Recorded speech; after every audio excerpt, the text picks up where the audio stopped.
El Monte de las Ánimas. Una leyenda de Gustavo Adolfo Bécquer.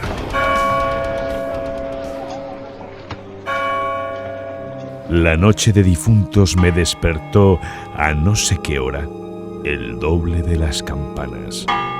Su tañido monótono y eterno me trajo a las mientes esta tradición que oí hace poco en Soria. Intenté dormir de nuevo. Imposible. Una vez aguijoneada, la imaginación es un caballo que se desboca y al que no sirve tirarle de la rienda. Por pasar el rato me decidí a escribirla, como en efecto lo hice. Yo la oí en el mismo lugar en que acaeció y la he escrito volviendo algunas veces la cabeza con miedo cuando sentía crujir los cristales de mi balcón, estremecidos por el aire frío de la noche. Sea de ello lo que quiera, ahí va, como el caballo de copas. Atad los perros, haced la señal con las trompas para que se reúnan los cazadores y demos la vuelta a la ciudad.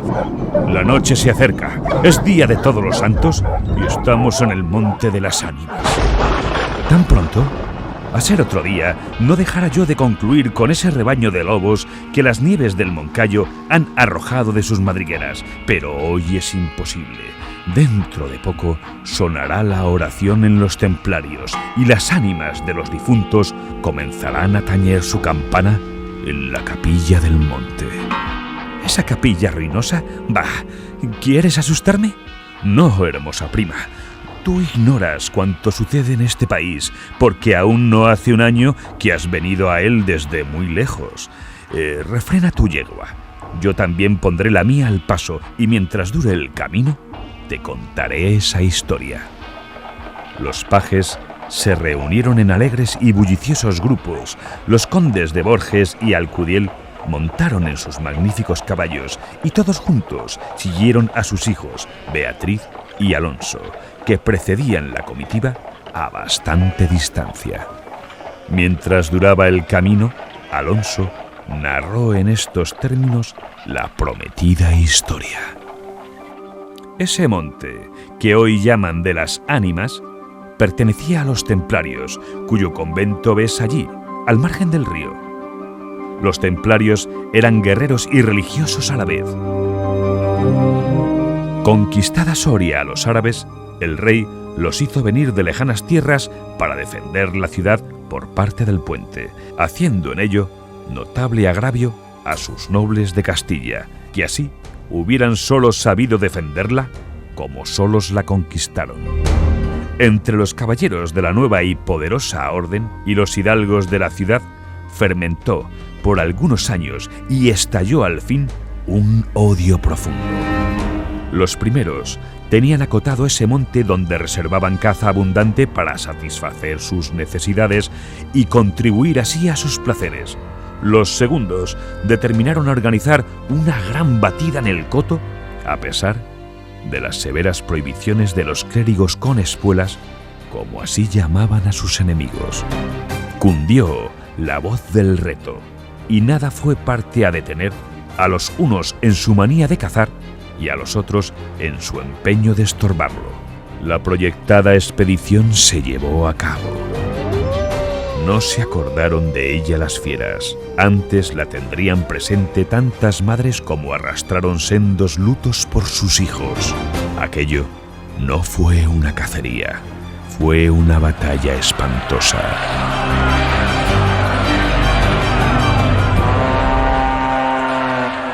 El monte quedó sembrado de cadáveres. Los lobos, a quienes se quiso exterminar, tuvieron un sangriento festín. Por último, intervino la autoridad del rey. El monte, maldita ocasión de tantas desgracias, se declaró abandonado, y la capilla de los religiosos, situada en el mismo monte y en cuyo atrio se enterraron juntos amigos y enemigos, comenzó a arruinarse. Desde entonces, dicen que cuando llega la noche de difuntos, se oye doblar sola la campana de la capilla. y que las ánimas de los muertos, envueltas en jirones de sus sudarios, corren como en una cacería fantástica por entre las breñas y los zarzales. Los ciervos braman espantados, los lobos aúllan, las culebras dan horrorosos silbidos, y al otro día se han visto impresas en la nieve las huellas de los desgarnados pies de los esqueletos. Por eso en Soria le llamamos el Monte de las Ánimas. Y por eso he querido salir de él antes del cierre de la noche. La relación de Alonso concluyó justamente cuando los dos jóvenes llegaban al extremo del puente que da paso a la ciudad por aquel lado. Allí esperaron al resto de la comitiva, la cual, después de incorporárseles los dos jinetes, se perdió por entre las estrechas y oscuras calles de Soria. Los sirvientes acababan de levantar los manteles. La alta chimenea gótica del Palacio de los Condes de Alcudiel despedía un vivo resplandor, iluminando algunos grupos de damas y caballeros que alrededor de la lumbre conversaban familiarmente, y el viento azotaba los emplomados vidrios de las ojivas del salón. Solo dos personas parecían ajenas a la conversación: Beatriz y Alonso. Beatriz seguía con los ojos, absorta en un vago pensamiento, los caprichos de la llama. Alonso miraba el reflejo de la hoguera chispear en las azules pupilas de Beatriz. Ambos guardaban hacía rato un profundo silencio. Las dueñas referían a propósito de la noche de difuntos cuentos tenebrosos en los que los espectros y los aparecidos representaban el principal papel, y las campanas de la iglesia de Soria doblaban a lo lejos con un tañido monótono y triste. «Hermosa prima», exclamó al fin Alfonso, rompiendo el largo silencio en que se encontraban. «Pronto vamos a separarnos, tal vez para siempre.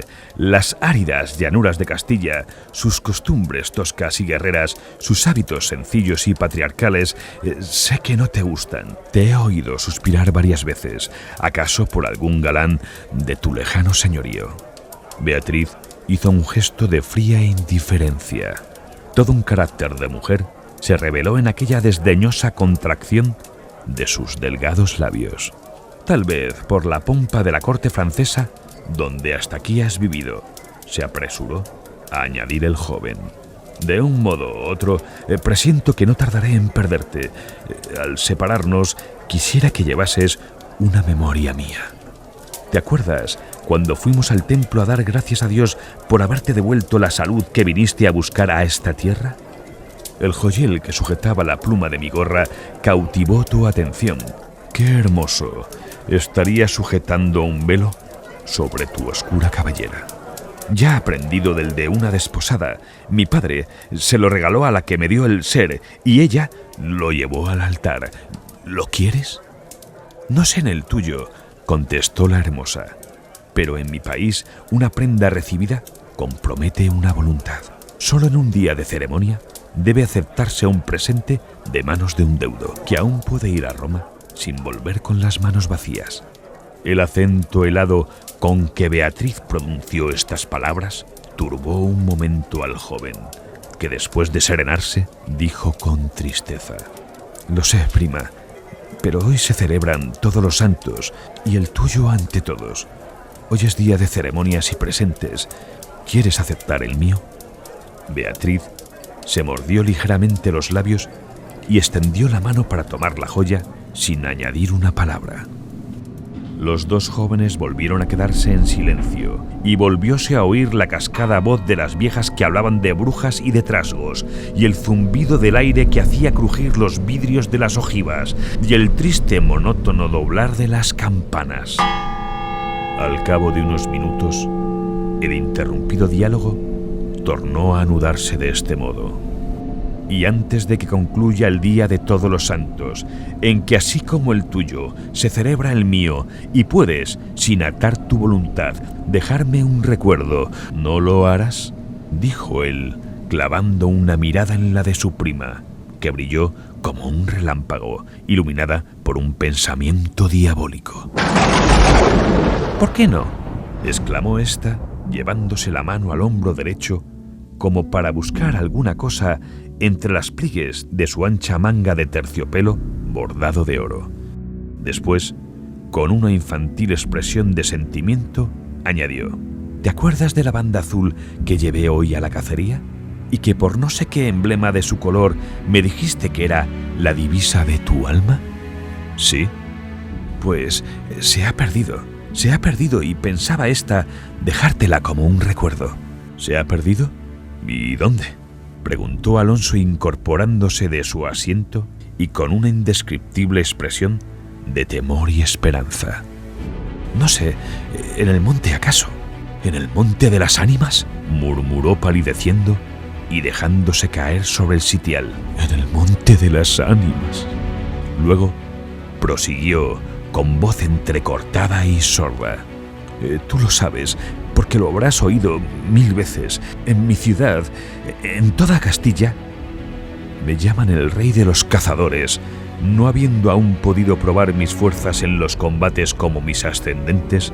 He llevado a esta diversión imagen de la guerra, todos los bríos de mi juventud, todo el ardor hereditario de mi raza. La alfombra que pisan tus pies son despojos de fieras que he muerto por mi mano. Yo conozco sus guaridas y sus costumbres y he combatido con ellas de día y de noche, a pie y a caballo, solo y en batida, y nadie dirá que me ha visto huir del peligro en ninguna ocasión. Otra noche volaría por esa banda y volaría gozoso como en una fiesta. Sin embargo, esta noche, ¿a qué ocultártelo? Tengo miedo.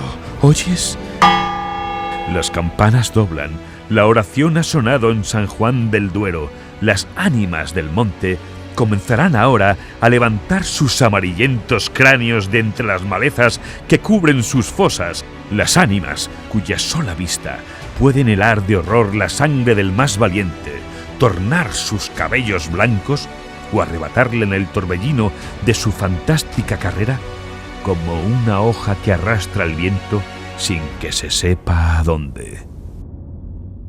Mientras el joven hablaba, una sonrisa imperceptible se dibujó en los labios de Beatriz, que cuando hubo concluido, exclamó con un tono indiferente: «Oh, eso de ningún modo.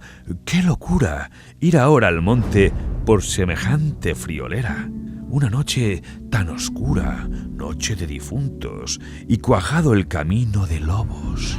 Al decir esta última frase, la recargó de un modo tan especial que Alonso no pudo a menos de comprender toda su amarga ironía. Movido como por un resorte, se puso de pie, se pasó la mano por la frente, como para arrancarse el miedo que estaba en su cabeza y no en su corazón, y con voz firme exclamó, dirigiéndose a la hermosa que aún estaba inclinada sobre el hogar, entreteniéndose en revolver el fuego: «Adiós, Beatriz, adiós. Hasta pronto». «Alonso, Alonso», dijo ésta volviéndose con rapidez, pero cuando quiso o aparentó querer detenerle, el joven había desaparecido. A los pocos minutos se oyó el rumor de un caballo que se alejaba al galope. La hermosa, con una radiante expresión de orgullo satisfecho que coloreó sus mejillas, prestó atento oído a aquel rumor que se debilitaba, que se perdía, que se desvaneció por último.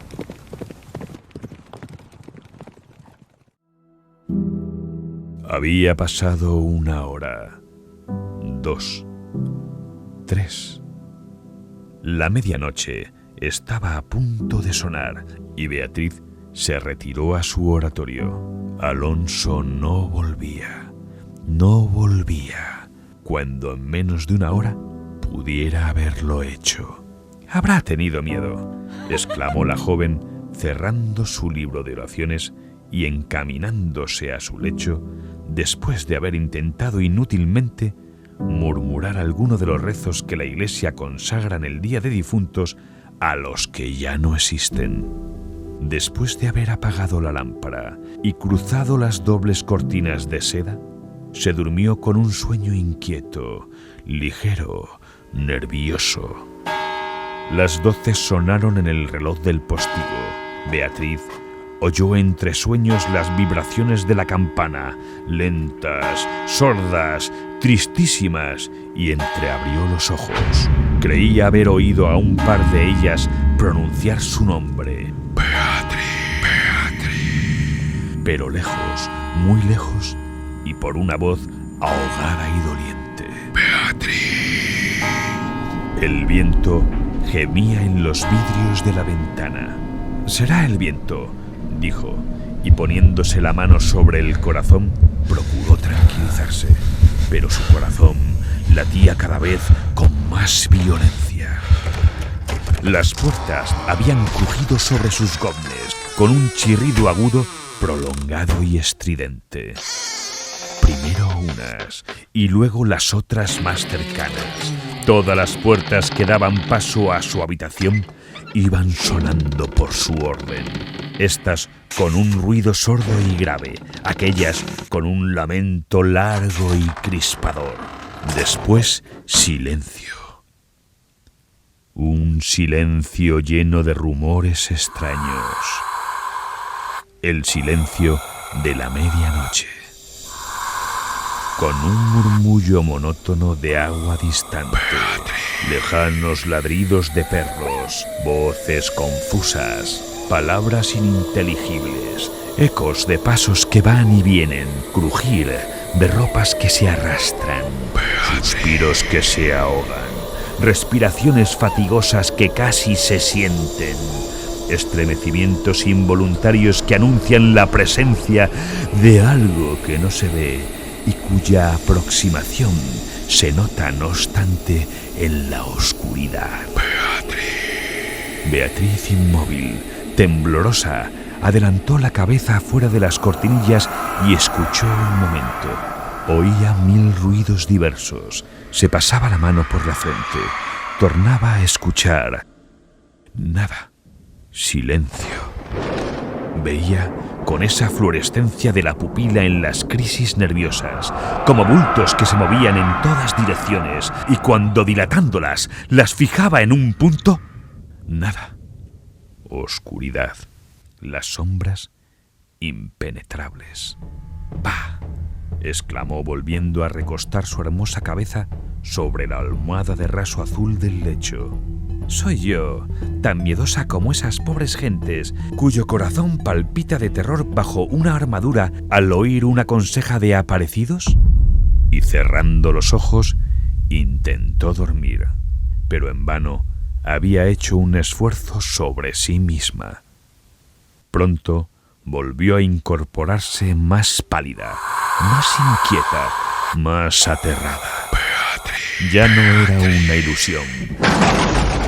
Las colgaduras de brocado de la puerta habían rozado al separarse y unas pisadas lentas sonaban sobre la alfombra. Beatriz. Vivos y muertos caminan despiertos al fin. Beatriz. Pongo distancia tan pronto se acercan a mí. Beatriz. Uno de ellos parte mi ambigüedad. Beatriz. Llega ese instante, termine y no vuelva a empezar. El rumor de aquellas pisadas era sordo, casi imperceptible, pero continuado, y a su compás se oía crujir una cosa como madera o hueso. Y se acercaban y se movió el reclinatorio que estaba a la orilla de su lecho. Beatriz lanzó un grito agudo y, arrebujándose en la ropa que la cubría, escondió la cabeza y contuvo el aliento. El aire azotaba los vidrios del balcón, el agua de la fuente caía y caía con un rumor eterno y monótono. Los ladridos de los perros se dilataban en las ráfagas de aire y las campanas de la ciudad de Soria, unas cerca, otras distantes, doblaban tristemente por las ánimas de los difuntos. Así pasó una hora, 2, la noche, un siglo, porque la noche aquella pareció eterna Beatriz. Al fin despuntó la aurora. Vuelta de su temor, entreabrió los ojos a los primeros rayos de la luz. Después de una noche de insomnio y de terrores, es tan hermosa la luz, clara y blanca del día. Separó las cortinas de seda del lecho y ya se disponía a reírse de sus temores pasados, cuando de repente un sudor frío cubrió su cuerpo, sus ojos se desencajaron y una palidez mortal decoloró sus mejillas. Sobre el reclinatorio había visto sangrienta y desgarrada la banda azul que perdiera en el monte, la banda azul que fue a buscar a Alonso. Cuando sus servidores llegaron despavoridos a noticiarle la muerte del primogénito de Alcudiel, que a la mañana había aparecido devorado por los lobos entre las malezas del Monte de las Ánimas, la encontraron inmóvil, crispada, asida con ambas manos a una de las columnas de ébano del lecho. Desencajados los ojos, entreabierta la boca, blancos los labios, rígidos los miembros, muerta, muerta de horror. Beatriz. Es insoportable ver amanecer. Dicen que después de acaecido este suceso, un cazador extraviado que pasó la noche de difuntos sin poder salir del Monte de las Ánimas y que al otro día, antes de morir, pudo contar lo que viera, refirió cosas horribles. Entre otras, asegura que vio a los esqueletos de los antiguos templarios y de los nobles de Soria enterrados en el atrio de la capilla levantarse al punto de la oración con un estrépito horrible, y caballeros sobre osamentas de corceles perseguir como una fiera a una mujer hermosa, pálida y desmelenada, que con los pies desnudos y sangrientos y arrojando gritos de horror daban vueltas alrededor de la tumba de Alonso.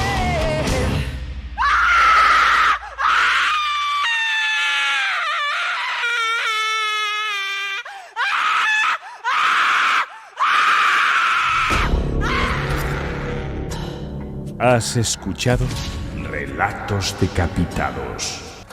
Si quieres que sigamos produciendo fantásticos audios como este, apóyanos suscribiéndote al canal o lo vas a lamentar.